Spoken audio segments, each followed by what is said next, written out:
వారు మేనిఫెస్టోలో పెట్టుకోవడం ఆ తర్వాత మీకు టైం ఇస్తాను. వెంకటరెడ్డి గారు, మొత్తంగా చూస్తూ ఉన్నాం, ఇటు బీఆర్ఎస్ మేము చిత్తశుద్ధితో ఉన్నామని చెప్తుంది, కాంగ్రెస్ ఏమో బాల్ మీ కోర్టులో ఉంది, మేము ఇక్కడ రెండు పార్టీలు, అదేవిధంగా మీరు కూడా ఇక్కడ అసెంబ్లీలోనేమో సై అంటున్నారు, ఢిల్లీలోనేమో నై అంటున్నారని చెప్తున్న పరిస్థితి ఏంటి? మీపై బాధ్యత లేదా? ఈ రెండు పార్టీలను నిర్ణయాన్ని ముందుకు తీసుకెళ్లాల్సిన బాధ్యత మీపై లేదా బీసీ రిజర్వేషన్ల అంశానికి సంబంధించి? ముందుగా మీకు అలాగే ఐనిస్ ప్రేక్షకులకి, తెలుగు ప్రేక్షకులకి, ప్యానల్ మిత్రులకి, తెలుగు ప్రజలందరికీ కూడా సంక్రాంతి శుభాకాంక్షలు, నమస్కారం.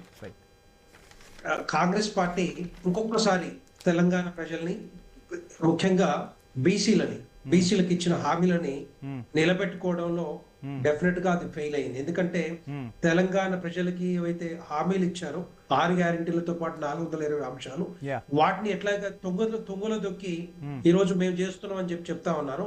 అదే కామారెడ్డి డిక్లరేషన్ 50% ఇస్తా అని చెప్పిన బీసీలకు ఇస్తున్న రిజర్వేషన్ కూడా తుంగలో దొక్కుంటూ సరే, ఎవరు తుంగలో దొక్కినా అక్కడ ఢిల్లీలో మీరు మాట్లాడాల్సిన అవసరం ఉంది కదా. ఇదంతా గతంలో జరిగిందే, పార్టీలు ఒకళ్ళపై ఒకళ్ళు విమర్శలు చేసుకున్నవే. మళ్ళీ ఇప్పుడు మున్సిపల్ ఎన్నికలు వచ్చేసరికల్లా బీసీల నినాదం అనేది ఇప్పుడు తెరపైకి వచ్చిన పరిస్థితి. మీ చిత్తశుద్ధి ఏంటి? మొన్న పార్లమెంట్ సమావేశాల్లో మీ 8 మంది ఎంపీలు ఎందుకు నోరు మెదపలేకపోయారు?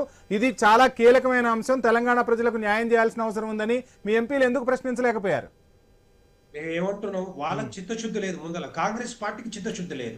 కాంగ్రెస్ పార్టీ బేసిక్ కులగాన చేసినప్పుడే చిత్తశుద్ధి కనపడింది. ఏం కనపడింది? వాళ్ళు కనీసం వాళ్ళు కమిషన్ వేసి ఎంతమంది బీసీలు ఉన్నారు, ఎంతమందిని ఆ రిపోర్ట్ ఇప్పటిదాకా కనీసం పబ్లిక్ డొమైన్ లో పెట్టలేదు. ఎంత చిత్తశుద్ధి ఎవరికి ఉంది? కాంగ్రెస్ పార్టీకా లేకపోతే భారతీయ జనతా పార్టీకా? డెఫినెట్ గా భారతీయ జనతా పార్టీ, ప్రధానమంత్రి నరేంద్ర మోడీ గారు ఇదే తెలంగాణ గడ్డ మీద 23 ఎన్నికల ముందు ఒక మాట చెప్పారు, ఈ తెలంగాణ రాష్ట్రంలో భారతీయ జనతా పార్టీ గెలిపిస్తే బీసీ వ్యక్తిని ముఖ్యమంత్రి చేసుకుంటామని మొట్టమొదటి పార్టీ చెప్పిన పార్టీ మరి భారతీయ జనతా పార్టీ. అధ్యక్షుడిని చేశారా? ఉన్న పార్టీ అధ్యక్షుడిని ఎందుకు తొలగించాల్సి వచ్చింది మరి? బండి సంజయ్ గారు, వెంకటరెడ్డి గారు, అదే ఉన్న బండి సంజయ్ ఎందుకు తొలగించాల్సి వచ్చింది? బండి సంజయ్ గారు బీసీ వ్యక్తి, అవును, ఎందుకు తొలగించాల్సి వచ్చిందని అడుగుతున్నా. దానికంటే ముందు ఎలక్షన్ ముందు బీసీ వ్యక్తి 3 సార్లు బీసీలని మేము అధ్యక్షులు చేసుకున్నాం. అంటే మాకు ఆల్టర్నేటివ్ చేస్తాం. మేము ఓసీ వస్తారు, బీసీలు వస్తారు, ఎస్సీలు వస్తారు, ఎస్టీలు వస్తారు, అందరూ వస్తారు. అక్కడ నేను ఒక మాట చెప్పాలంటే, ఒక బీసీ వ్యక్తిని ప్రధానమంత్రి చేసుకున్న పార్టీ భారతీయ జనతా పార్టీ. ఈ భారతదేశానికి కనీసం కాంగ్రెస్ పార్టీ ఆలోచిస్తుందా, లేకపోతే బీఆర్ఎస్ పార్టీ ఆలోచిస్తుందా? బీఆర్ఎస్ పార్టీ ఒక ముఖ్యమంత్రిని చేయగలుగుతుందా? వాళ్ళ జీవితంలో కూడా చేయలేరు. చెప్తారు, రెండు పార్టీలు కూడా ఈ బీసీలను మోసం చేయడంలో నెంబర్ 1 పార్టీలు. బీసీలను మోసం చేసుకుంటూ ఈ తెలంగాణ రాష్ట్రంలో పూట గడుపుతున్నారు. ఎందుకంటే కర్ణాటకలో ఏ విధంగా మోసం చేశారో ఈ తెలంగాణ రాష్ట్రంలో బీసీలు కూడా అది మోసం చేయడానికి చేస్తున్న ప్రయత్నం.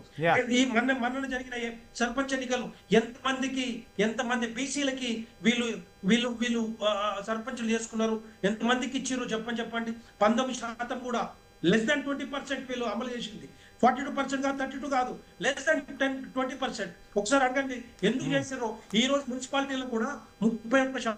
మొన్న జూబ్లీ హిల్స్ లో కూడా మీరు టికెట్ ఇవ్వలేకపోయారు బీసీకి అని చెప్పి ఇటు కాంగ్రెస్ నుంచి వినిపిస్తున్న విమర్శ.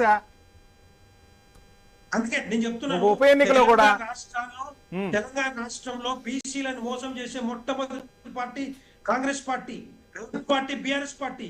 3 బీజేపీ అవుతుందా? వీళ్ళు 5 సంవత్సరాలు చేస్తాం, డెఫినెట్ గా చేస్తాం.